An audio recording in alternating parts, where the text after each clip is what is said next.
जिन्होंने उस वक्त रामायण लिखी, उसी काल में वाल्मीकि जी थे, महर्षि वाल्मीकि। महर्षि वाल्मीकि जिस जाति से थे वो आज शायद एससी में है। और महर्षि अगर भगवान राम ब्राह्मणवादी या जातिवादी इस तरह की सोच के व्यक्ति होते तो उनकी पत्नी, और वो एक ब्राह्मण की पुत्री थी, जनक। जनक राजा तो थे लेकिन वो ब्राह्मण कुल में उनका जन्म हुआ था और वो उनकी पुत्री थी। उनके पिता के दरबार में प्रत्येक दिन वेदों का शास्त्रार्थ होता था, कंपटीशन होता था, प्रतियोगिता होती थी।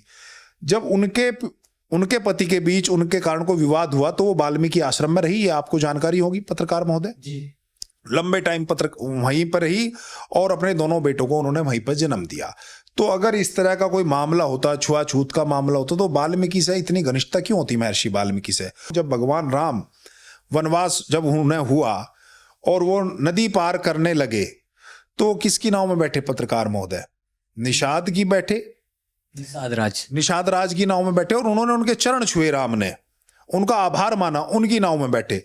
जब वो जंगल में थे तो उन्होंने सबरी, जो उस वक्त शूद्र थी, उनके झूठे बेर, उनके झूठे फल खाए। अगर इस तरह की छुआछूत या कोई जातिवाद या कोई ब्राह्मणवाद का इस तरह कोई प्रोपगंडा उस वक्त हुआ होता तो जो मैंने इतनी मिसालें दी हैं तो ये कैसे हो सकती थी? ये तो हो ही नहीं सकती थी घटनाएं।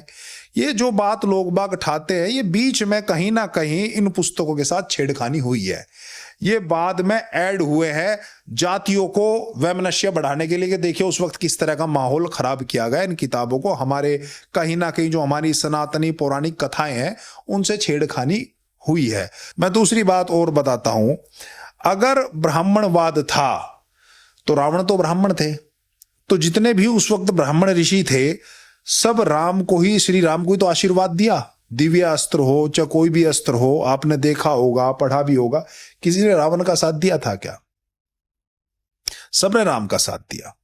तो मुझे कहीं भी इस तरह का मामला नहीं है वाल्मीकि रामायण में, और सैकड़ों रामायणें लिखी हुई हैं कम से कम।